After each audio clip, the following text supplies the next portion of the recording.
Olá, boa tarde. Você acompanha agora notícias do Brasil e do mundo desta quinta-feira. E após o reajuste do teto de benefícios do INSS, a contribuição para a Previdência Social também vai passar por atualizações. Os novos valores devem ser recolhidos em fevereiro. As faixas de contribuição dos empregados com carteira assinada, domésticos e trabalhadores avulsos foram atualizadas e começam a valer já em fevereiro. Com o reajuste de 5,45% para aposentados e beneficiários do INSS, quem ganha menos vai contribuir menos e quem ganha mais vai contribuir mais.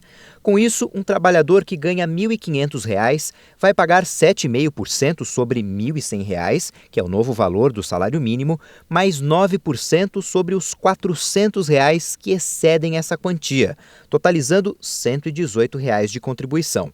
Já quem ganha entre R$ 2.203 e R$ 6.433 deve ter um reajuste entre 12% e 14%. Para quem recebe acima de R$ 6.433, o pagamento deve ser de R$ 752.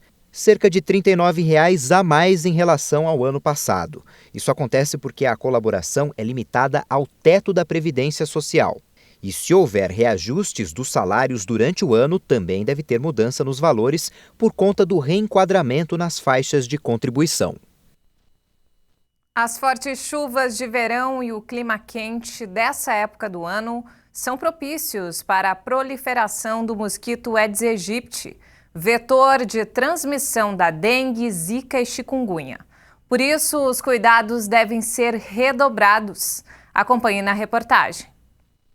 A maior preocupação atual de todos os brasileiros é com o contágio pelo coronavírus. Mas outra doença já conhecida preocupa as autoridades de saúde, a dengue. Coordenadora do Centro de Controle de Zoonoses em Dourados, Rosana explica que mesmo nesta pandemia, que exige mais cuidados com a higiene, muitas pessoas ainda seguem relaxando na limpeza e esquecendo que a dengue também mata. Nesta semana estamos fazendo o Lira, que é um levantamento rápido para verificar em qual bairro tem uma maior incidência de foco. A partir deste resultado, a gente vai fazer um mutirão, a gente vai visitar todas as casas destes bairros que apresentaram o maior índice. Isso também ajuda a controlar, isso também chama a atenção da população que naquele bairro ela tem que intensificar mais ainda, tomar todos os cuidados, usar repelente, cuidar da sua casa, principalmente se há idosos, crianças ou alguma pessoa com alguma comorbidade. Por conta da mutação do vírus, uma mesma pessoa pode pegar dengue até 4 vezes. Além dessa doença, a zika e a chikungunya, que são transmitidas pelo mesmo mosquito, também preocupam.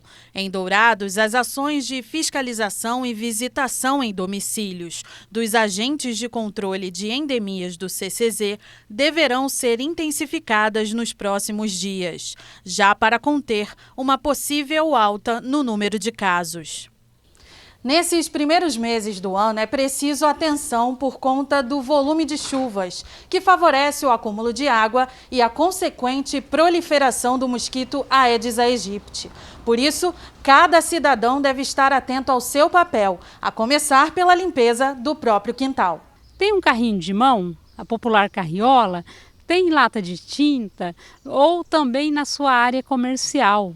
Lá no fundo, o que tem lá com esse tempo de chuva que esteja acumulando água parada? A questão, o mato está crescendo no interior da sua casa, no interior do seu terreno baldio. Vamos fazer a nossa parte, vamos fazer a palavrinha-chave. Higienização é o que garante a nossa saúde, que evita o corona, evita também a dengue. O recado é muito claro. Dengue, zika e chikungunya podem deixar sequelas e até mesmo matar. Então, todo cuidado é pouco para se prevenir e proteger sua família. Porque é um trabalho que não só depende da garra, depende da força do agente de endemias, do agente comunitário, do novo prefeito, do novo secretário, de toda essa estrutura que o poder público tem. Ele faz a parte dele, mas tem que ter um despertar de toda a população para ela se incluir, para ela se observar que cabe a ela também contribuir de alguma forma na prevenção e controle dessas doenças. E nos destaques internacionais, o Reino Unido acabou de anunciar a proibição da entrada de viajantes com origem do Brasil, Portugal e países da América Latina. O governo britânico justifica a decisão por temer em relação à variante do novo coronavírus detectada em japoneses que estiveram no Amazonas. Os opositores de Boris Johnson afirmam que o governo está arriscando que a nova cepa chegue ao país ao não adotar medidas para suspender as viagens procedentes da América do Sul. O Reino Unido é a nação da Europa mais castigada pela pandemia. O país tem quase 85 mil mortes confirmadas por Covid-19 e enfrenta uma onda incontrolável de contágios desde a descoberta em dezembro de uma nova cepa no sul da Inglaterra, aparentemente muito mais contagiosa. A outra mutação originada na Amazônia brasileira e que no domingo foi detectada no Japão preocupa a comunidade internacional devido à possibilidade de alterar a resposta imunológica em plena campanha de vacinação. Neste novo contexto, a oposição britânica pediu aos conservadores que tomem medidas rápidas e decisivas para reduzir a propagação dessas novas variantes. O Reino Unido já suspendeu as viagens diretas procedentes da África do Sul, pela descoberta de outra variante do vírus nesse país. Inicialmente prevista para entrar em vigor neste fim de semana, a obrigação de apresentar um teste negativo de coronavírus para entrar na Inglaterra foi adiada para a próxima segunda-feira.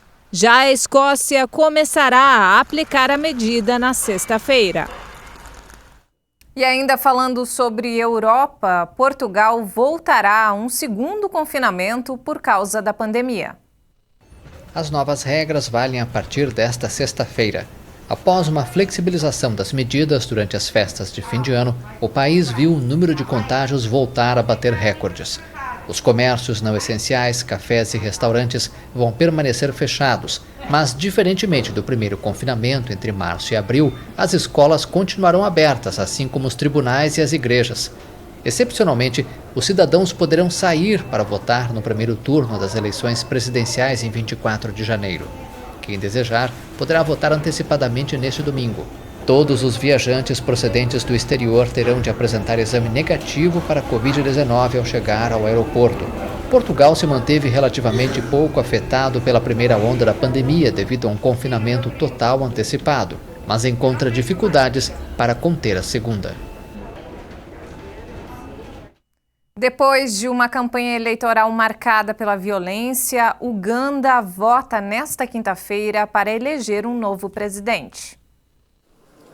Os principais concorrentes são o atual presidente Yoweri Museveni, que busca um sexto mandato após 35 anos no poder, e Bobi Wine, jovem cantor e deputado que desafia o poder político. Museveni, de 76 anos, está no poder desde 1986. Na África, apenas Obiang Nguema, na Guiné Equatorial, e Paul Biya, em Camarões, passaram mais tempo do que ele no poder sem interrupções. Wine, de 38 anos, aproveitou a popularidade entre os jovens dos centros urbanos e se tornou o grande nome de uma oposição dividida, que apresenta cerca de 10 candidatos contra o partido no poder. Desde terça-feira, autoridades suspenderam redes sociais e aplicativos de mensagem em uma resposta do governo ao fechamento pelo Facebook de várias contas ligadas ao poder e acusadas de influenciar de forma enganosa o debate público. A decisão foi tomada depois de uma campanha particularmente violenta. Em novembro, 54 pessoas foram mortas pela polícia em distúrbios provocados após uma das inúmeras prisões de Bobi Wine. Essa edição fica por aqui. Mais informações daqui a pouco às 5 da tarde com Maria Alice Dias. Obrigada pela companhia.